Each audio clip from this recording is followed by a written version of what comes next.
Hello, welcome to my YouTube channel. My name is Emma and I'm the face behind Sacred Earth Offerings.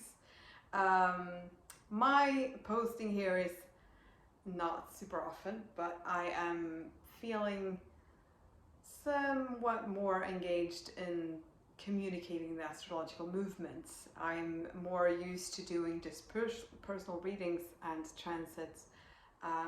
But I'm excited to go into some of the bigger things going on back and forth this year and continuing on, hopefully. And we are on our way towards quite a big conjunction and opposition happening between the 30th of July and 9th of August. And it's the meeting between Uranus, Rahu and Ketu, and Mars. Mars is only going to join them at the 2nd of August, but you're going to feel the effects of that planet coinciding with the others a few days before and after. So I would say 31st of July until at least 4th of August, you'll feel Mars in there as well. And I'm going to go into all of the specific planets, what they mean, and what this will what this will entail, and also based on which house this falls in for you. So if you don't know your Vedic astrology chart, I suggest you find an astrology chart report, or there are some sites that you can look it up yourself. I'll link in my description where you can find a correct one, because they're not always correct. Or of course you can connect with me to get your personal chart and birth chart reading, to know more about all of your aspects, because there's a lot to find out from that. So it's the sidereal horoscope, sidereal astrology, not the Tropical Western. Yes. So from the 30th of July until the 9th of August, Uranus and Rahu and Ketu are meeting in Aries, and Ketu, being in opposition, is in Libra. Rahu and Ketu are always in opposition with each other because they move like this. They are the nodes of the moon. South and north node is what they're called in the Western. Rahu and Ketu is what they're called in the Vedic. And they are the karmic, not the karmic lords, because that's more Saturn, but the karmic, they rule time in a way. And because of that, your karma, your journey, your incarnational purpose, you can see what your illusions are, but also what you need to face from the past, what you have with you from the past. So these are very interesting when reading a chart, but also looking at what's happening right now, what is influencing you. Rahu, being the one who's conjuncting with Uranus and Aries, is a planet connected, or celestial body, or nodal point connected to your illusions, psychological issues, psychological things, thoughts, emptiness. It's the area in a chart where you will find the soul needs more experience, where you will find, because of this, a space of emptiness, or an experience, lack of experience. This is where you need to learn something. And because of this, Rahu can be quite difficult. It can bring you challenges with your thoughts, your thought patterns, your demons, because it is a demonic energy. In the story of Jesus and the robbers hanging on each side at Golgotha, where he is on the cross, they are a symbol of Rahu and Ketu, the two demons on either side of your heart, which is what you'll need to cross through to get to the heavens, right? It's the human condition. It's your ego battle within your emotions and your mind. It's that kind of journey. That's what they represent, if I'm trying to be very easy about it, or like explain them lightly so you know what this means. K2 is the past life, rules the past, your past incarnations, your past experiences in this life, what you have already dealt with, what you've already done. This can be also very spiritual as a teacher. It has a masculine energy with it. Rahu is more mystical, it's more occult, esoteric, a little bit more feminine, but they're not really, they don't really have genders. But anyway, Uranus is this one of the big three, connected to Brahma, the creator, the lightning energy. Can bring sudden changes. Everything is quite sudden with Uranus. Everything is quite, you wouldn't expect it. Something coming out of the blue, like lightning, like a light bulb moment, ideas, new inspirations. It's a lot of that kind of thing because it rules Aquarius, and it has quite a quick energy, and an energy that you can't really predict. It's unpredictable. It is sudden. And because of this, you can expect things having a shift, something connected to your purpose, because Rahu symbolizes your incarnational purpose, because it has this energy of lack of experience. So where that falls in your chart, this is where you need to learn something. This is what you've come here to experience. And when it connects with Uranus, it will be something coming from out of the blue to initiate a change or a push or something, guiding you into your path. It's like an awakening moment. When I saw this, I always, in the beginning of each year, because I do a lot of yearly chart readings and transit readings, I saw this alignment and I thought this is going to be a wake-up moment for many people. It's going to be like a boom. I can't really. I already feel the energy and I'm feeling quite jittery, as you can tell probably. So there's going to be a lot of energy, and it doesn't have to be a shock. It doesn't have to be like you get a slap in the face from the universe. It can be a sudden insight, a sudden idea, a sudden shift of your energy, a sudden enlightenment moment where you finally get that piece of the puzzle that you needed from your guides, from your higher self, because Uranus is also the heavens, right? The divine creator, the one who births conditions, but also the rebel. It's also this energy of not wanting to be anybody but yourself and not accepting things that aren't genuine, not accepting anything less than authenticity. So it is quite a breaking free moment, quite a breaking free of boundaries, of bondages, of blockages, and just running through. And especially because Mars is coming in to join, and Mars, the holy warrior of protection, fire energy, but also anger, passion, violence. Every planet has a light and a dark, if you will, or a high and a low. I don't want to really use those terms because it sounds like I'm judging them better or worse, which they're not. They're different. So Mars can either be, depending on where you are with your Mars experience, it can either be violent, aggressive, dominant, warrior, fight energy, or it can be protective, boundary, because the energy of Mars is the one who protects, the holy warrior who comes in to protect the ones who are weak. In the chart, it's supposed to be, it protects your emotional environment. It's the guard you have, your boundary, your healthy boundary, your armor, which you might need or might not need depending on your challenges in life.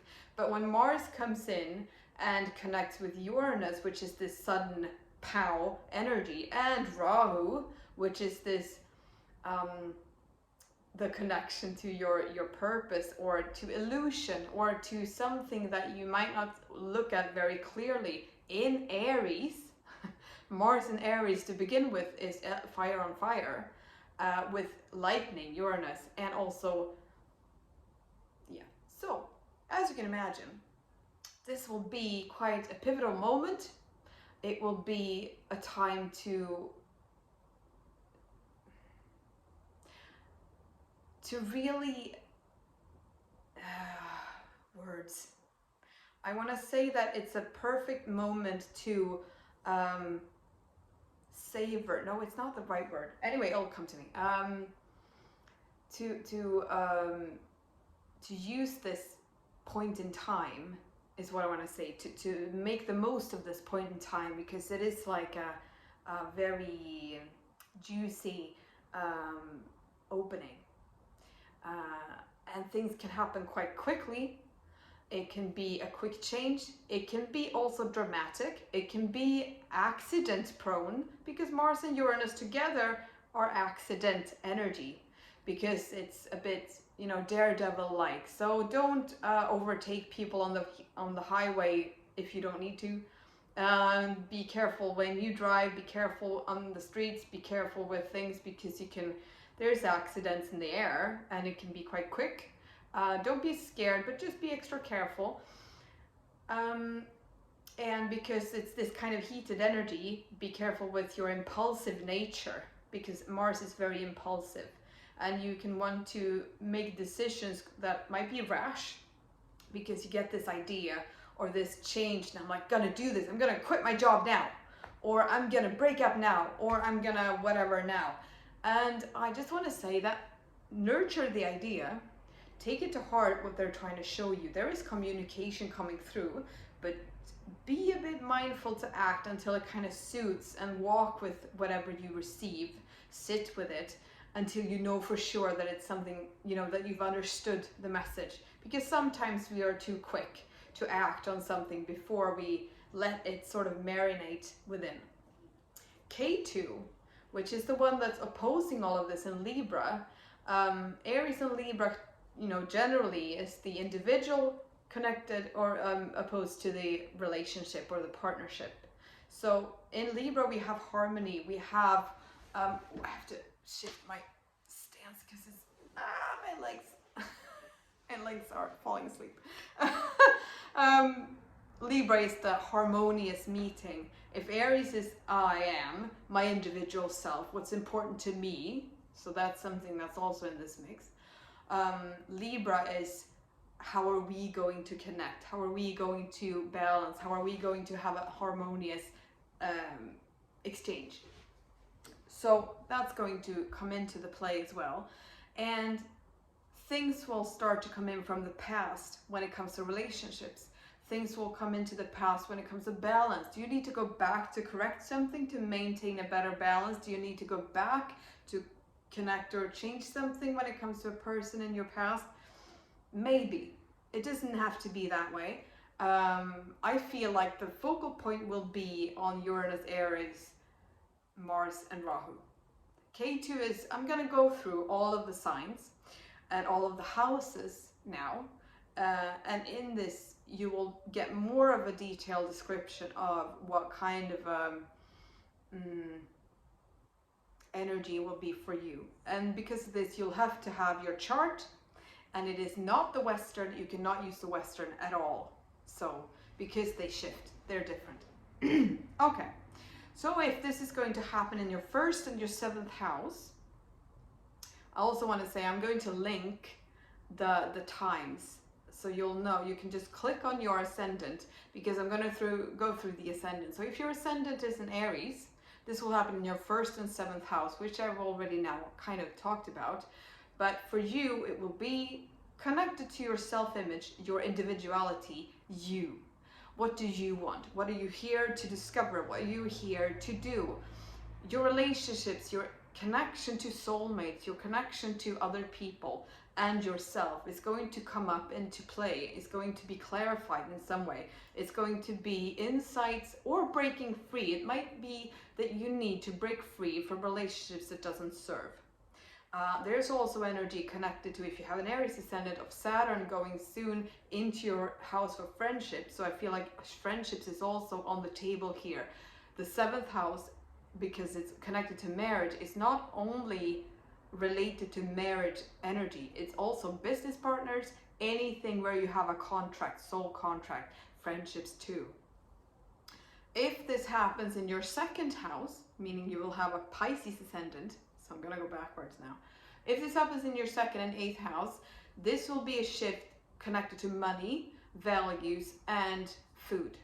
So you will have sudden realizations or shifts regarding how you view money, how you view nourishment, how you realize your food intake. What's happening here? Do you need to change something? I feel like there might be, actually, if you want to change something, this is the wave to ride on, because you'll have a lot of energy to change.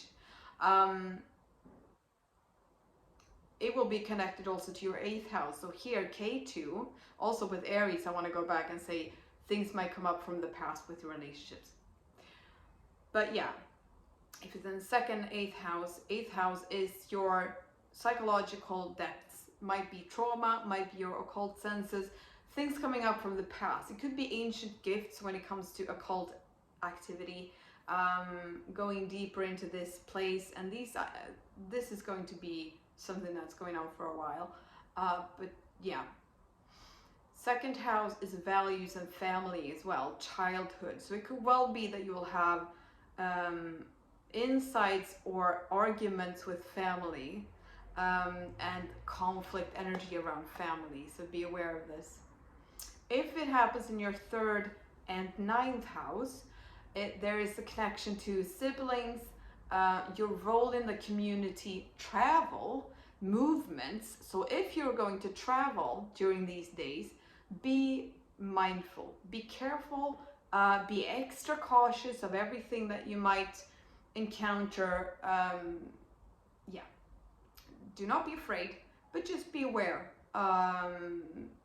Things might be coming up, arguments, connections to your siblings, to your father, because 9th house is your father. Might be things going back, connection to your relationship with your father from the past. But also spiritual connection.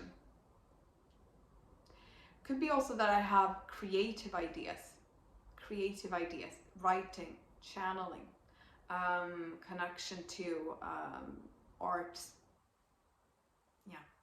If it happens in your 4th and 10th house, it's going to be connected to your home and your work. So you might feel that you want to redo something at home.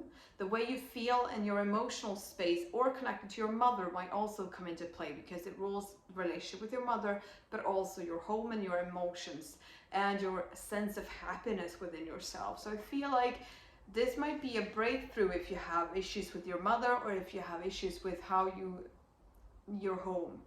I might feel like I want to redo something, repaint, move stuff around, change it up. And if you feel drawn to that, do that, because it will unlock things. You will also feel connected to your work. There might be issues of going back with things that have done regarding your workplace, conflicts from the past. Be mindful of the stuff going on at work. Yeah. If this happens in your 5th and your, now I have to see, 11th house, have to keep track on the different 5th and 11th house, you will have a lot of energy connected to your children, creative energy, hobbies. Could be also, if you're very politically engaged, you could be feeling extra fiery around what you believe in. Your political views might be more important for you now. But your child will be front and center. It could be issues with children, arguments with children, or be aware of your child. Be careful with your child at this time. It might be that the child is going through or having tantrums or having a difficult time with something. So just be there for them, because they're having a new experience of something. Yeah. If this happens, and now, because that was Sagittarius ascendant, so if you have a Scorpio ascendant, this will happen in your 6th and 12th house. 6th house deals with healing, and I'm gonna just change my stance again now. Ooh. Healing and health. 12th house deals with loss, death, higher consciousness. So if this is in your 6th house, Scorpio ascendant, then something will happen regarding your health. Something will be coming to the table, to the front and center, connecting to your healing. Healing abilities might be getting a push forward, an urge to work with healing, an idea of how to work with healing, and an answer to a question regarding your own balance. Healing is going to be very connected. Be careful with stress, because Mars and Uranus in the house for healing is a stressful thing. Mars is going to be there for a little bit more time, then it's going to move over in the middle of August into the next house and into Taurus. But for now, we still have some time with Mars and Aries. And for you, that means stress, inflammation, risk of too much energy. And it might be headaches. You might have headaches. You might have pressure on your crown, because Aries is the crown. So have a calm space. Calm yourself down. Breathe. Cool yourself off if you're overheated. If you are in a place on the earth right now where it's a lot of heat. So yeah, be careful. K2 in the 12th house is also very much connected to past lives. So you might be experiencing things dropping through your body that has to do with past lives. It could be that you're healing more than just this incarnation, that you're healing in a bigger span of life. So that's something to be aware of, that you could have symptoms coming up from the past that you really don't recognize with yourself. I usually don't have an ache here, or I usually don't have this reaction to this food, or whatever. But it could be that you're funneling through, you're healing through things that are from the past. And don't be scared if this is the case. Just allow things to be working through, and obviously check things out. If you're feeling something, go to the doctor or a practitioner or something.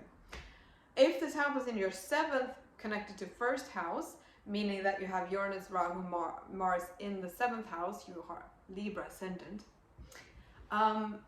this will be connected to your love life, your relationship energy, business partners, business connections, anybody you have a contract with. Be aware of conflicts, be aware of passion. It could be a new love coming into your life. It could be a changing in your current relationships that would be healing, that would be opening to something new, opening to something genuine, opening to something very deep in connection. I feel like you are, there is some, I feel like I'm watching, I have a friend with this, or I have a connection that has this, which I'm currently working on the chart for this person. And I see like a stick of dynamite and lighting the end, and boom. But it's not a bad boom. It's a very explosive and magnetic boom, because Mars in the 7th house could be issues, could be trouble, could be conflict, obviously. Be aware of conflict. Breathe and count to 10 if you need to, before you just go into the conflict, because it might be that you're just feeling this heated energy. So breathe and relax, and then bring up the subject if you want to in a few days, or in a calm fashion. But it can also be that passion is going to explode. Might be a big thing, which could be very nice. If this happens in your 8th house and K2 is in your 2nd house, this would then mean you have a Virgo ascendant. This means that things are being highlighted in your depth, in your shadow space, the hidden away places where we stuck away our traumas, the things we don't want to see, but also our occult powers. So this could be a very magnetic time. It could be a very powerful time of reconnecting to your gifts, to your occult gifts, to your esoteric gifts. So I feel like it might be, different people watching this might have different experiences. It could be quite a harrowing time. It could be a time where you will have to face certain things that you've hidden away, connected to conflict, connected to your childhood, because K2 is currently transiting your childhood, bringing up your 2nd house. Things from the past, values from the past, what you believe in. Is it true for you really, this thing that you're clinging on to? Do you need to change it up? Do you need to cleanse things out and let them go once and for all? I feel like encounters with other people and I want to do this. So like conflict is going to bring things to the surface. It might be that it's painful and it's a lot of resistance going on, but allow things to flow as much as you want, because that's going to be helpful. So 2nd of August is when Mars is strongest. That will be a heated day. If your ascendant is Leo, this is happening in your 9th house with your 3rd house with K2. This is a very spiritual time. This is it's a time opening up your connection to your father. It might be something changing your relationship with your father. It could be an argument. It could be something coming up to the surface. It could be something you realize, that you see clearly. Or it could be a breaking free, breaking the bondages of the... I almost want to say it's like a perceived idea of me that my father has that I want to break away from. So it's a lot to do with my authentic self, because Aries as a sign has the kind of epithet of I am. Who am I? I am this. And Uranus being the energy of truth, authenticity, the rebel, the one who does not ever stray from its truth, their truth, connected to Mars, the one who breaks the chains and protects and has boundaries and does, fights for the weaker ones than yourself. And Rahu, illusions may be lifted. So I feel like there will be stuff with your father. There will be stuff with your higher self. There might be quite a lot of illuminatory experiences here. If your ascendant is Cancer, this is happening in your 10th house. Work, career, business, but also your role, your expression in the world. Who are you? What do you want to express? What do you want to embody? God, this video is going to be half an hour. Oh Lord. I did not expect it to be so long. All right, Cancer.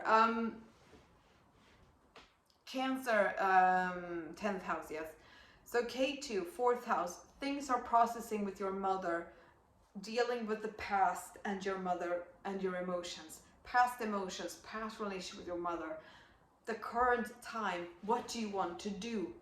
What's your dream? It will be shifts and changes that are quite abrupt, and it's like a boom with your work. You're going to have a lot of energy behind you. If you want to start a business, if you have an idea, if you have a new job that you're starting, if you want to apply for like a new job, or that you want to talk with your boss about shifting something, there will be a lot of stuff going on with your work.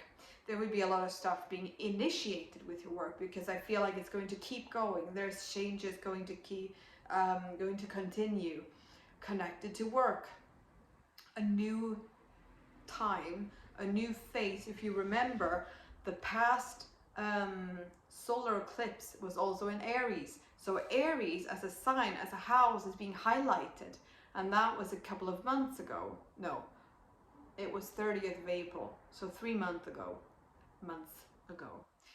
So we're halfway through the next eclipse, which is interesting because it's a very pivotal kind of shifting time, which I can't really explain other than it's a feeling.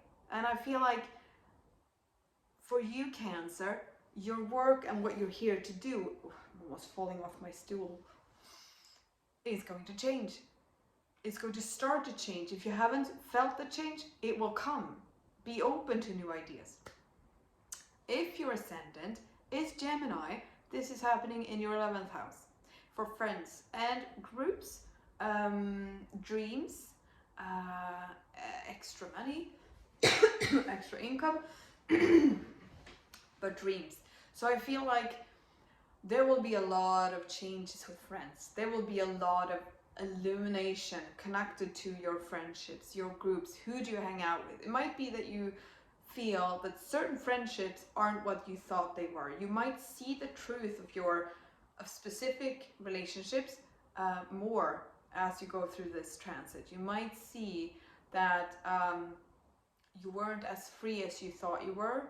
freedom might come up as a subject, because Uranus is very much the one who wants to be free, who wants to be allowed to be its true and unencumbered self. So I feel like this is going to be a time where you will need to, and will want to as well, express your need to be yourself. And it might be that you bring up things that you've carried with you for a long time and never had the courage to say. So I feel like an expressive thing is going to happen. An expressive time is going to, is on its way. You might want to set up some boundaries. It might be shown to you where you need to have boundaries, because I feel like certain friends are taking too much energy from you. I feel like there's a Gemini watching this who is a bit too giving for their own good. I have a feeling of who it is as well, but regardless, there might be more. Be open to new boundaries. Be open to expressing no. No, no, no, no. And I feel like you won't have a hard time doing this, because you'll have the Uranus and Mars help with this. If your ascendant is Taurus, this will happen in your 12th house. And this is a doozy. The 12th house is difficult. Or it can be, it doesn't have to be. It's a very spiritual house. It's a very high consciousness, multi-dimensional past life house. So I feel like there might be things loosening up connected to your grief process, connected to loss, connected to who you are as a soul and your consciousness, your journey. Meditation, I would recommend. You might have quite strong spiritual experience, spiritual for me. I'm not English, so this is my second language. And I don't think, sometimes I think spiritual as a word doesn't quite encompass the energy of the 12th house. It's too much of a low vibrational word. It has a bit of a sensation to it. I want to say more consciousness-based experience that you will have. And you might also have an experience of loss. It doesn't have to be that somebody is lost to you. It doesn't have to be a death. It doesn't have to be anything that concrete. But I feel like the sense of loss will be quite close to you. Mars traveling through your 12th house means that there is difficulty connecting to boundaries. So it might be that this is heightened, that you will feel invaded in some way. So I would urge you to be aware of where you need boundaries. And also meditation will help you to move through this. If you have past experiences coming up, past emotions coming up connected to grief and pain, this meditation will help you. It is a healing experience, because I see how a chunk of something is being released from your energy field, like a chunk of rock that's been fused to your aura is being blasted off with the power of Uranus and Rahu and Mars. Rahu is this energy of also going far away from where you're usually at, moving to another place, moving abroad. It might be that you feel like you want to go away from where you're usually based, and that might be a good thing. It might be something that you're guided to. So take that to heart if that comes to you, but also be open to letting go of the past. Finally, burying the past. Maybe do a ritual of burial with the things you want to let go of. Okay, we are at an end. Yes. Oh, wow, 35 minutes. I wanted to do a card reading. Oops, sorry. So I have 2 decks here, and I'm going to pull a card from each. And if you have listened this far, good for you. I'll put this in the description as well, so you can jump into that. I didn't say that in the beginning because I forgot, but anyway, the people who are here are the people who will get the card. So a card for you about what to think and what to be aware of during this transit. there we go, and here's this. So also let me know if you enjoyed this video, if you like this video. This is the first one I've done, I think, where I've focused also on going through the houses. So let me know if that was interesting. I liked it. I love doing videos. I always forget that I love doing videos, and then I do, and it's like, yay, it's so much fun. All right, let's see what we have. Okay, so the general message is, for whatever ascendant you have, is to breathe, to take it slow, allow changes to happen, allow the things to wash through you. Don't get caught up in the drama, don't get caught up in your own ego, don't get caught up in your own mind or your emotional turbulence or other people's drama for that matter. Be calm, be still, the storm will pass. If you feel like this is a difficult time, the storm will pass. If you feel like this is an exciting time, make the most of it, but it will pass. So it's like an explosion and then it will pass. You have breath of the cosmos, my will to thy will, micromanaging, oops, I lost it. Micromanaging the universe. So here is a very clear message of trust, letting go, surrendering things. So there's a lot of people who will have a feeling of letting go of things. Things will actually start to be released that you've held on to for too long. And I feel like for certain people, you might not be ready to release certain things, but they will be released no matter what. Horned cactus, resourcefulness. I think that might be reversed here, but I think you'll see anyway. So this is a very nice card. Let's see if it doesn't, yeah, there we are. That speaks of having everything you need to go through whatever you're facing, basically, and having trust in that things will be exactly as they're supposed to be. So there's nothing to fear, there's nothing to be worried about, everything will be absolutely fine. You have everything you need to face anything you'll face. And with that, I will close this. I will end the talking. And if you like it, please leave a comment or like, subscribe, whatever. That would be lovely. And if you feel called to look further into your birth chart, you'll find my connection details and my website and everything if you want to look into that. So, thank you for listening. Thank you, and I'll see you again soon. Bye bye.